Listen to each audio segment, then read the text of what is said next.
It's just the Atlanta Falcons. Oh, you mean the team that gave the Kansas City Chiefs Patrick Mahomes trouble a couple of weeks ago? They blew him out twice. A lot of NFL scouts, a lot of former players, now broadcasters, a lot of anonymous New England coaches. You heard a lot of stuff when Brady left New England. He's washed. He's done. In the last month of the year, he led the NFL, the entire league, including Josh Allen and Patrick Mahomes, in passing yards, passing touchdowns, 4-0, and second in passer rating. He finished with 40 touchdowns, 12 picks, 65% completion percentage, and a passer rating above his career average. Arm, still solid to above average. Athletic ability, never had much. Leadership, A+, pre-snap, outstanding. Tell me dramatically where Tom Brady is not as good as 5 years ago. Now, he's older. Like LeBron James, when you're older, he can't play 39 minutes every night. Tom needs a little more help, needs a little better protection, doesn't want to get hit.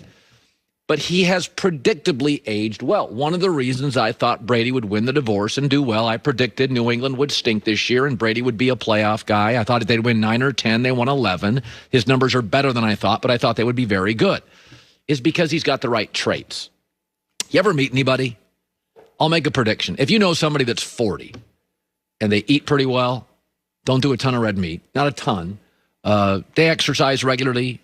They have compatible personalities. They're not combative. They're compatible. They get along with people. They laugh easily. They like to laugh. They're curious. They have a nice social circle, and they have for years. They have pets. They'll age well. Those are good aging traits. Brady's got great aging traits. So does LeBron, by the way. They eat right. They work out. They're curious. They're coachable. They spend a lot of money on their body. It's not a coincidence that smokers and people who, knock down about 6-7 beers a night, argue on Twitter all day, really political, small social circle, look like crap at 60. Like Big Ben does not have aging well traits. He doesn't. Work ethic, debatable, diet, regrettable, drama all the time. Like Brady has the kind of traits. This is why Russell Wilson will probably age very well. It's why Brady does. It's why LeBron does. Smart people who are willing to put in the time, who are compatible with other systems and coaches and people and teammates. This is what you look like if you have some talent. Big Ben's closer to what you look like if you're not quite an A at those. You're a B to a B- at those. So Brady's not washed. He's also not somebody who has relied heavily on his ability to evade the pass rush. All of his football traits, leadership, pre-snap, smart, efficient, accuracy, those all age really, really well. It's like the baseball player. The stolen base leader doesn't age as well. As the third baseman who's got a good arm, treats his body right, hits for some power. Here's Joy Taylor with the news. No.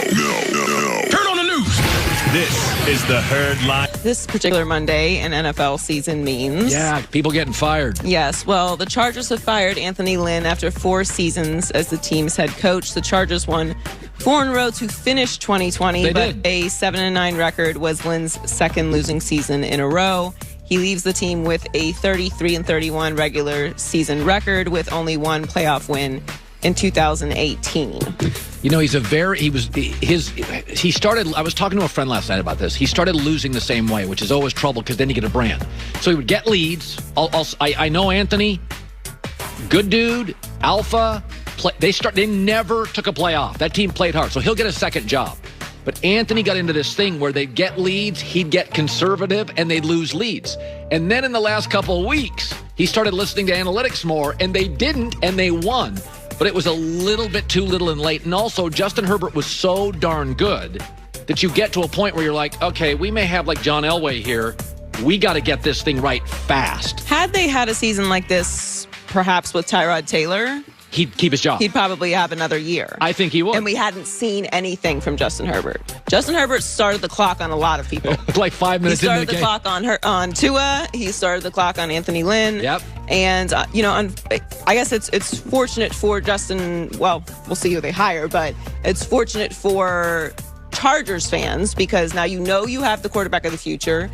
He's a rookie, so you have several more years of not having to pay him a lot of money, and they already have a lot of talent on that team. Oh, yeah. So they're in a great situation moving forward. The only unfortunate thing for the Chargers is the division that they're in. Right. So you're kind of always fighting for a wild card spot in that situation, at least for the next 10 years with Patrick Mahomes and Andy Reid.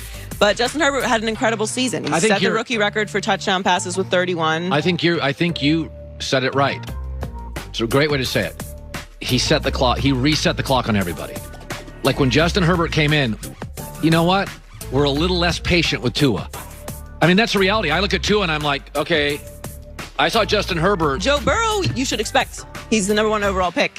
He was national champion and had one of the greatest seasons for a college football quarterback ever. He better start looking like Justin Herbert. That's the reality of it. When Andrew Luck came in, all the young quarterbacks got judged like, well, if Andrew Luck can do it with the worst offensive line in football, why aren't you winning? You're going to be judged by your peers, contemporaries, no matter what. But certainly you're going to be evaluated by your draft class on a higher level. Because you should be, in theory, not only at least on the same level as them, but better. You were drafted before him. Yeah. Now, one space before him, but still, he started the clock on a lot of people. So I don't know what direction the Chargers are going to go in, if they're going to go with a coordinator or a former head coach, but they're now in competition with several other teams as well because there are a lot of jobs available. You better challenge Justin Herbert, 4-point college student. The knock on the Oregon staff was they didn't push him. And they couldn't keep up with him. Like the offense wasn't sophisticated enough for him. Because we saw him go to the NFL. We're like, God, Oregon coaches. You look like a different player. Like, what are you doing? So you better find somebody that can keep wits with him. Because when you're a college athlete and you're over a 4-point student in biology, he's probably a pretty quick kid. I'd like to see them bring in an offensive coach. Yeah. So the Dolphins were the odd team out in the AFC playoff picture after losing to the Bills. Wow. Tua struggled against Buffalo, threw 3 interceptions in the game. The usually strong Miami defense also had a tough time. They allowed a season-high 56 points.